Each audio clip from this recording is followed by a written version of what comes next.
সুপ্রিয় দর্শকবৃন্দ, আসসালামু আলাইকুম রহমতুল্লাহি ওয়া বারাকাতুহু। তৃতীয় শুভেচ্ছা নিবেন, আশা করি সকলেই ভালো আছেন। আবারও প্রসঙ্গ ইরান। যে কোনো রাষ্ট্রে যারা সরকার পরিচালনা করে, রাষ্ট্রের সব নাগরিক যে তার পক্ষে, বিষয়টা এমন নয়। যে কোনো রাষ্ট্রে সরকারি দল, বিরোধী দল এবং সরকার বিরোধী লোকজন থাকবে। সবাই সরকারকে সমর্থন করবে কিংবা সবাই সরকারের সমর্থক, এটা কখনো হতে পারে না। ইরানেও ঠিক একই রকম, যে ইরান বর্তমান যে শাসক গোষ্ঠী রয়েছে সবাই কিন্তু তাদের সমর্থক নয়। তাদের শাসন ব্যবস্থা পছন্দ না করার মতো লক্ষ লক্ষ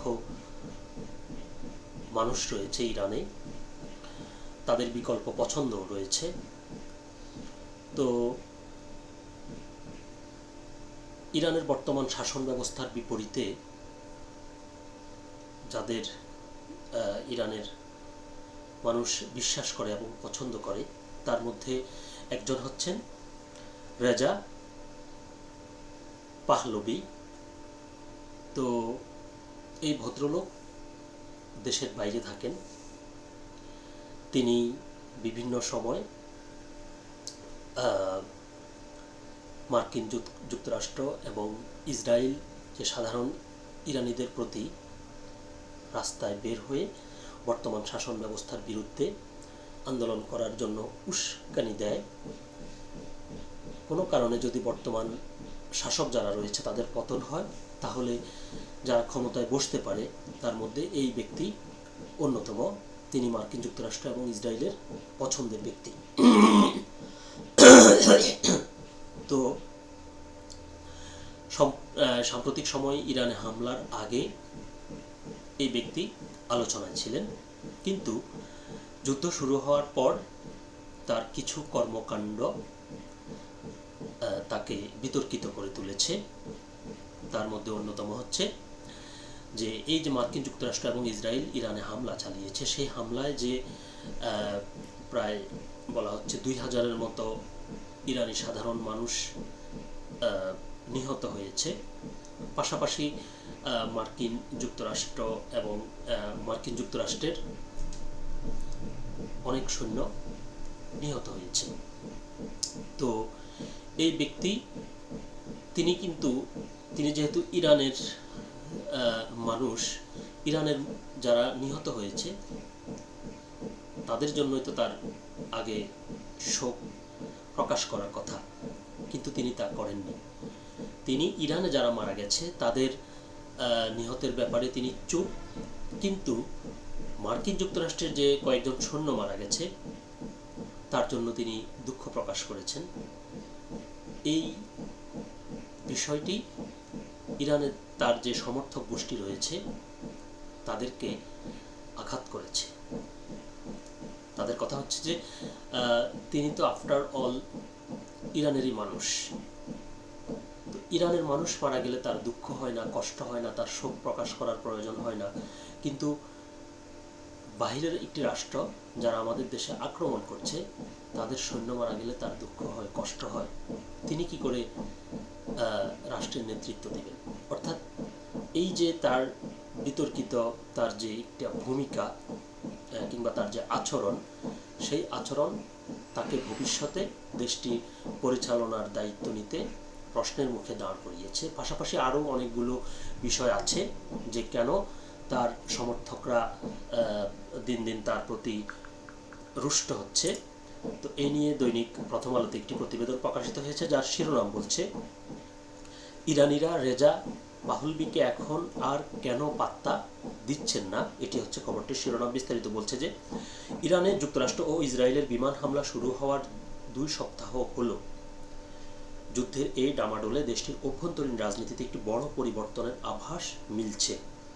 যে নির্বাসিত নেতা রেজা পাহলভিকে দীর্ঘদিন ধরে বর্তমান শাসক গোষ্ঠীর প্রধান বিকল্প হিসেবে বিবেচনা করা হচ্ছিল, সেই পাহাড় সম অবস্থায় এখন বড় ফাটল ধরেছে। খোদ বিরোধী শিবিরের একটি বড় অংশই এখন তার রাজনৈতিক প্রজ্ঞা ও সংবেদনশীলতা নিয়ে প্রশ্ন তুলতে শুরু করেছেন।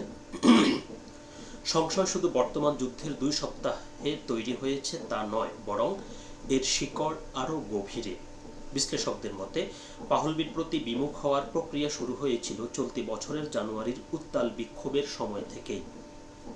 চরম দমন পীড়নের আশঙ্কা থাকা সত্ত্বেও তিনি যখন মানুষকে রাস্তায় নামার আহ্বান জানান, তখনই তার দূরদর্শিতা নিয়ে প্রশ্ন উঠেছিল। নিরাপত্তার খাতিরে ছদ্মনাম দিনা ব্যবহার করে মিডল ইস্ট আই এর সঙ্গে কথা বলেছেন তেহরানের 39 বছর বয়সী এক নারী। একসময় দিনা বিশ্বাস করতেন বিচ্ছিন্ন ইরানি জনতাকে ঐক্যবদ্ধ করতে পারবেন শাহ পুত্র, কিন্তু সাম্প্রতিক পরিস্থিতি তার সেই ধারণা পাল্টে দিয়েছে। দিনা বলেন, যদি তার মধ্যে বাবার সামান্য রাজনৈতিক জ্ঞান কিংবা মায়ের মানবিক প্রজ্ঞা থাকত, তবে তিনি বুঝতেন এভাবে সাধারণ মানুষকে গুলির মুখে ঠেলে দিয়ে ক্ষমতা অর্জন করা সম্ভব নয়। চলতি বছরের জানুয়ারিতে পাহলবি এবং ওয়াশিংটন তেল আবিবের আহ্বানে যে আন্দোলন গড়ে উঠেছিল, তাতে অংশ নিয়েছিলেন দিনাও। দেখেছিলেন সেই রক্তাক্ত দমন পীড়ন। সরকারি ভাষ্যে নিহতের সংখ্যা 3000 বলা হলেও মানবাধিকার সংস্থাগুলোর দাবি এই সংখ্যা 7000 ছাড়িয়েছে। সাধারণ মানুষের রক্ত ঝরার পরও পাহলবির অনড় অবস্থান ও নতুন নতুন কর্মসূচির আহ্বান অনেকের কাছে এখন বাস্তব বিবর্জিত বলে মনে হচ্ছে। সবচেয়ে বড় বিতর্ক তৈরি হয়েছে ইরানের ঐতিহ্যবাহী পারস্য উৎসব চাহার শানবে শুরির আহ্বানকে কেন্দ্র করে। গত রোববার এক ভিডিও বার্তায় পাহলবি উৎসবটি ঘটা করে পালন করে বর্তমান সরকারের প্রতি বিদ্রোহ দেখানোর আহ্বান জানান। এটি আরো কয়েকদিন আগের ঘটনা, কিন্তু বর্তমান পটভূমি সম্পূর্ণ ভিন্ন। টানা 2 সপ্তাহ ধরে ইরানের বড় শহরগুলোয় বৃষ্টির মতো ক্ষেপণাস্ত্র পড়ছে। রেড ক্রিসেন্টের মতে এরই মধ্যে 15 শতাধিক বেসামরিক মানুষের মৃত্যু হয়েছে। এমন মৃত্যু উপত্যকায় দাঁড়িয়ে উৎসব করার আহ্বানকে অনেকেই দেখছেন নিছক রসিকতা হিসেবে।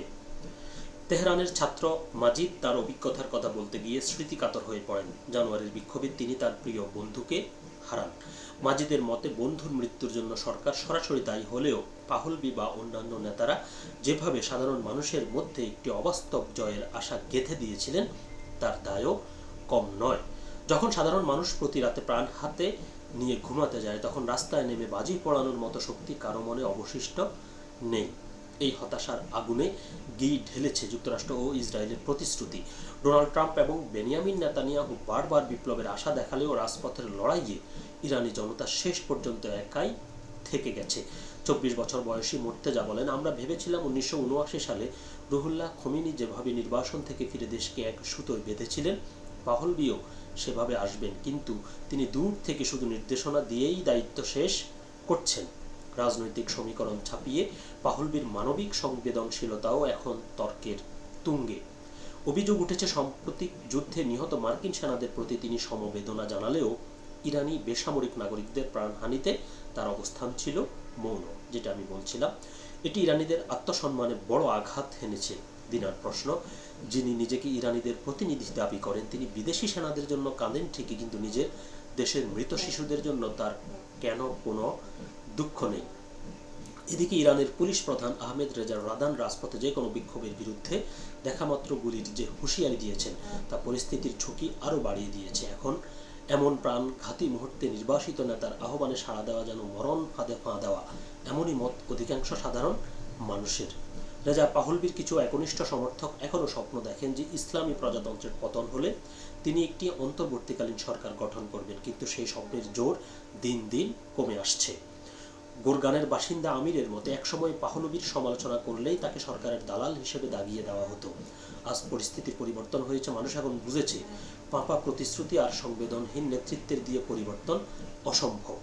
ইরান আজ যুদ্ধের ভয়াবহতা আর অভ্যন্তরীণ অস্থিতিশীলতার এক কঠিন ক্রান্তিলগ্ন অতিক্রম করছে।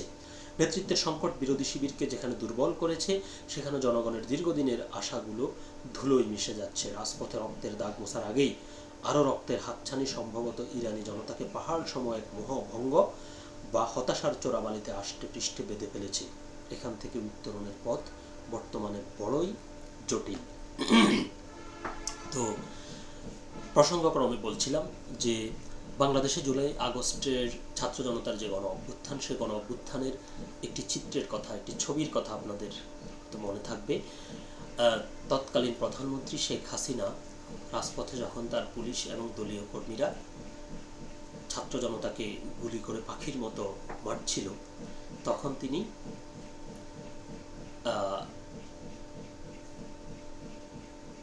বাংলাদেশ টেলিভিশন ভবন পোড়ানোর জন্য সেখানে গিয়ে তিনি চোখের পানি ফেলছিলেন। তার এই যে তখনকার যে আচরণ, এটি কিন্তু দাবানলের মতো যারা আন্দোলনে রাজপথে ছিল তাদের মধ্যে ছড়িয়ে পড়েছিল, এবং তার যে পতন, এই পতনকে তার সেই আচরণ আরও ত্বরান্বিত করেছিল। যারা আসলে রাষ্ট্র পরিচালনা করেন, হোক তিনি সরকার কিংবা বিরোধী দল, তাদের সংবেদনশীলতা কিংবা রাষ্ট্রের কখন কোন ঘটনায় তিনি কী ধরনের আচরণ করেন সেটা কিন্তু অনেক গুরুত্বপূর্ণ, এবং এটি দেশের সাধারণ মানুষ খুব গভীরভাবে পর্যবেক্ষণ করে, এবং তার আচরণের মধ্য দিয়ে তিনি কি করতে চান, তিনি কি ধরনের মানুষ, তার চিন্তা ভাবনা, মন মানসিকতা কেমন, তিনি কি রাষ্ট্র পরিচালনায় উপযুক্ত কিনা, কিংবা তিনি আর থাকতে পারবেন কিনা, কিংবা ভবিষ্যতে নেতৃত্ব দিতে পারবেন কিনা, এরকম প্রশ্নগুলো সাধারণ জনগণের মধ্যে তখন ঘুরপাক খেতে থাকে, এবং তার সেই আচরণের